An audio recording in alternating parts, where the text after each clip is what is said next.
A man accused of murdering a French nanny before burning her body in his garden told firefighters her charred remains were a sheep he bought at Wimbledon Market, a court has heard.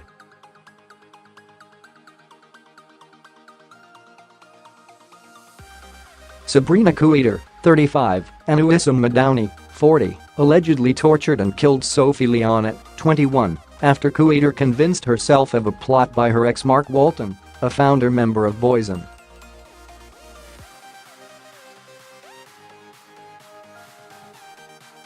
The Old Bailey heard yesterday that Medouni grilled chicken on his barbeque, while the remains of the murdered French nanny were cremated on his bonfire.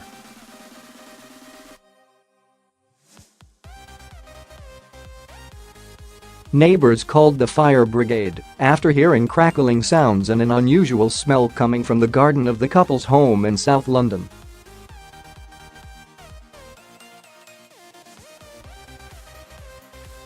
When firefighters arrived and tried to put out the bonfire, they found Ms Lionet's burnt body lying in the embers, the court heard.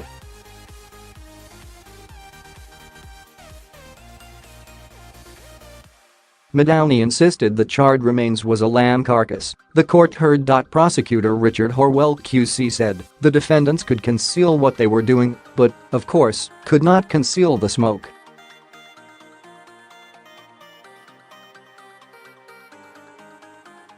There was a bonfire and a separate barbecue on which there was some chicken, you may think to mask the smell of the cremation.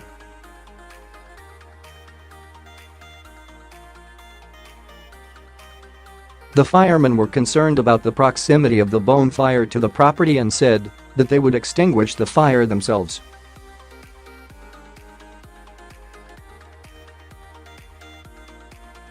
Medouni said that he would put it out, but the firemen insisted that it was their responsibility to do that.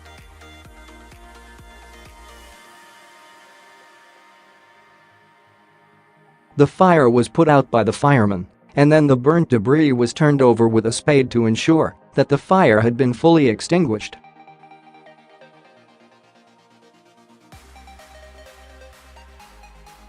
As the ash was turned by the spade, the remains of Sophie started to appear. Medouni was asked what it was under the ashes of this fire and he said it is a sheep which he said he had bought from Wimbledon Market.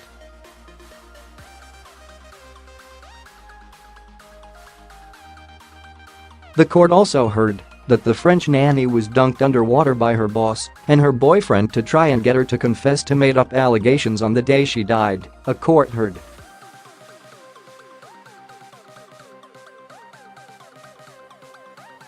A witness, who cannot be named for legal reasons, heard Ms Lionnet screaming from the bathroom with lots of splashing of water and it seeping under the door.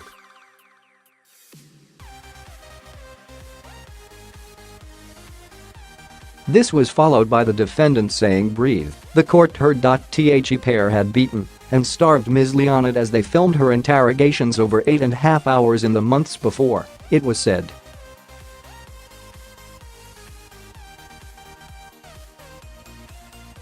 A video of the last sighting of Ms Lionnet alive on Monday, 18 September showing her sitting wet in front of a fireplace was played to jurors.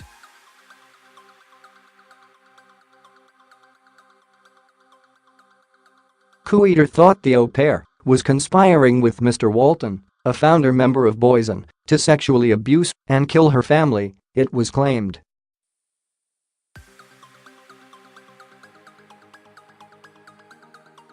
Kouider was fixated with Mr Walton after a brief relationship and accused him of being a pedophile who was controlling the naive and vulnerable nanny using black magic, it was alleged.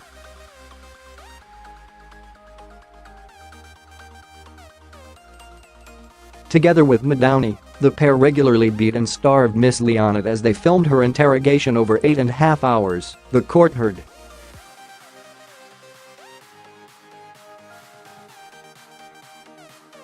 Worn down by months of interrogations, she eventually confessed and was murdered for revenge and to stop her retracting her confession, it was said.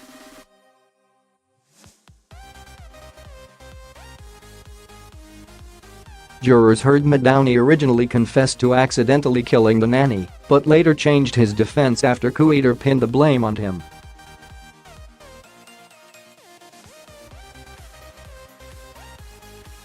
Medouni said Ms Lionnet had died while he was interrogating her in the bathroom. He said he had forced her head down and held it there on a number of occasions as he demanded information from her, adding that he had lost his temper and punched her in the face.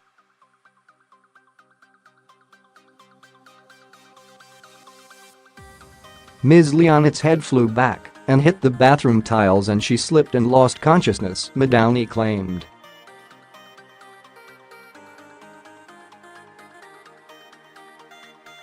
His secondary claim was that he was guilty of manslaughter through loss of control.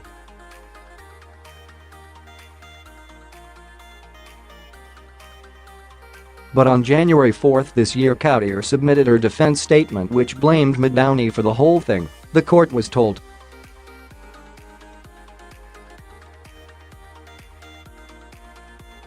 Mr Horwell summarized, she claimed that Medouni had become increasingly angry and violent to Sophie in an attempt to extract information from her.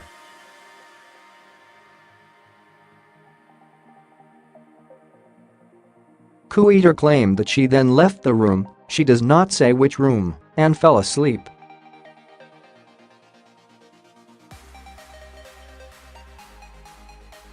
Whilst asleep, Sophie died, and when Kouider awoke and discovered what had happened, Medouni told her that it had been an accident.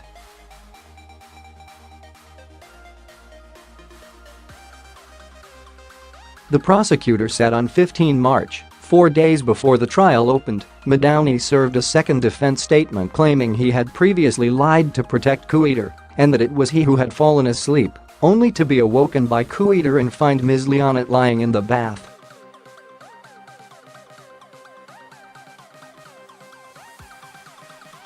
The couple set her body on fire in the back garden of their rented £900,000 home in Wimbledon, southwest London, last September.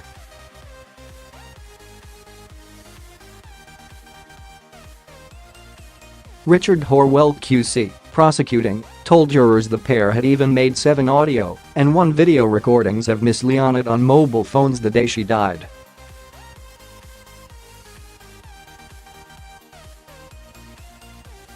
He said the purpose of the interrogations was plainly to record Sophie making a confession.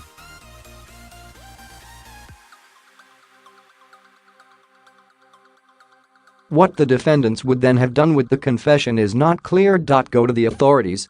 Embarrass Mark Walton? Put pressure on him to do what? All of these and more are possibilities.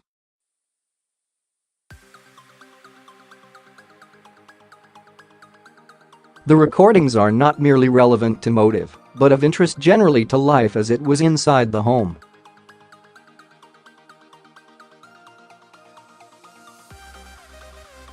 They reveal much more about the defendants than they do about Sophie. The atmosphere was one very much of domination by the defendants and intimidation of poor Sophie.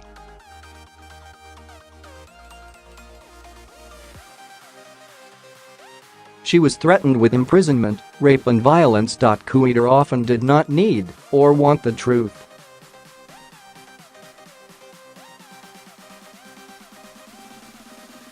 She was only interested in what she wanted to hear and not what the truth might have been.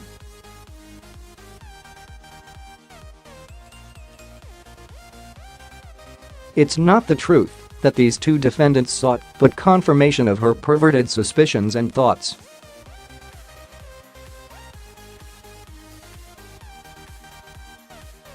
The court heard the pair were obsessed with getting Ms Lionnet to confess to letting Mr Walton and another person into their home to sexually abuse them.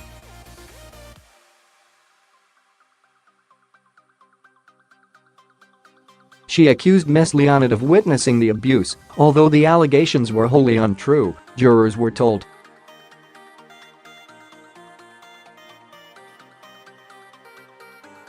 The harrowing recordings of the defendants interrogating her in French were played to the court as her parents listened.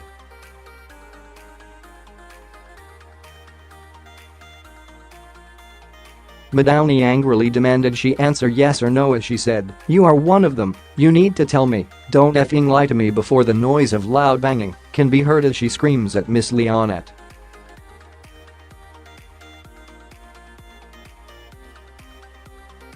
She then is heard to say, "You and me, we are the same, There's no difference and we have to report it to the police as Ms Lionet's crying voice can be heard pleading her innocence.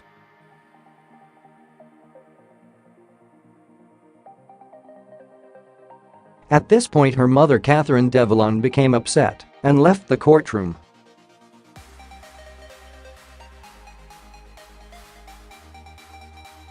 A month later Kouider again interrogated Ms Lionnet angrily, telling her, "You need to tell me exactly what you did."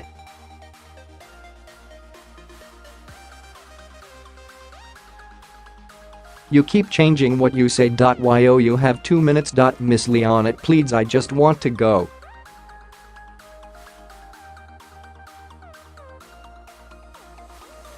"I just want to see them," her family. A recording later that day captured Kouider saying, "I pray to God not to make me touch you because I don't want to make my hands dirty," as the sound of loud slapping can be heard while Ms Lionnet quietly replies.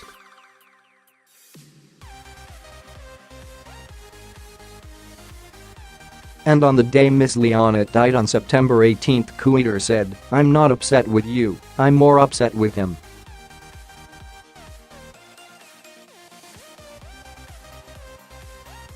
"You're a b.but I'm not upset with you. Stand up, Sophie, and show me what he did when he came inside the house, because I know what he did."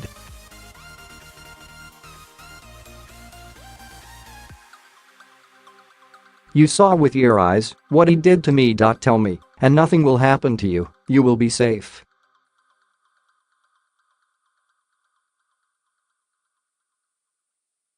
"They are not safe, they are going to pay for what they did to me. Talk to me, and I will 100% not let you go to prison."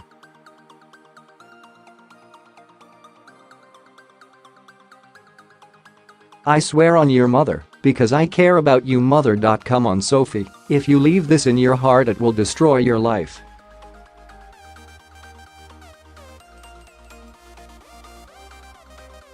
"Take it from your heart. How many times?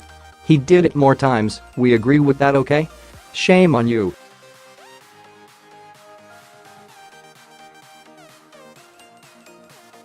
"You are sick in the head." Ms Lionnet eventually replied quietly, "He came in the house."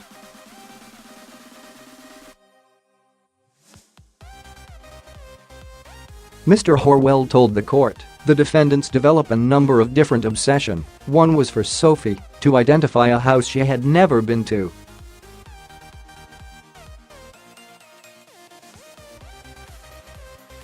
Another was that Mark Walton must have been with someone else when he came to the house and sexually abused everyone in it.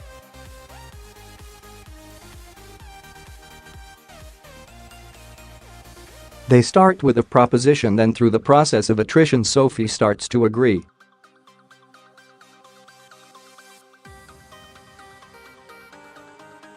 Sophie made up her replies, struggled for answers unsure of what her interrogators wanted to hear, and tried to please them.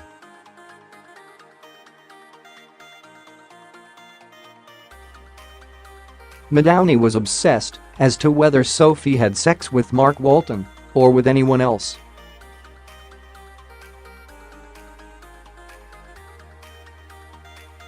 And believing she had been sexually abused by Mark Walton, Medouni referred to him as a demon that Sophie had brought into the house.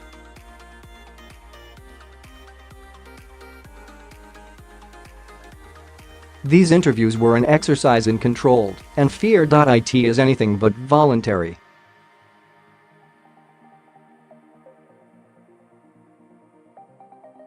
Sophie had been threatened and subjected to violence. Sophie was now completely compliant, her will and spirit finally crushed following her arduous examination at the hands of both defendants.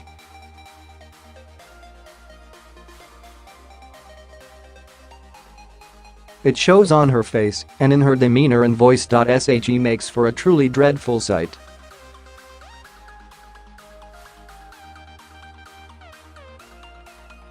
She must have become tired by the end. Within hours of these final recordings, Sophie's life was taken from her.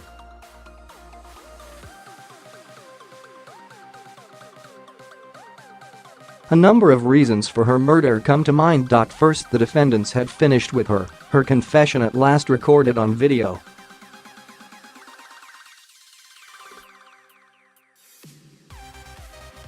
whatever they planned to do with the confession, it would not assist their cause to have Sophie alive to withdraw it and explain the appalling circumstances in which it was made.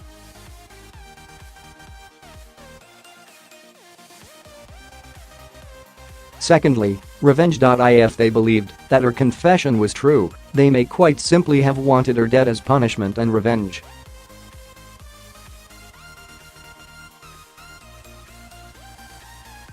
Whatever their precise motive, the process of inquisition had concluded, and within hours Sophie was dead.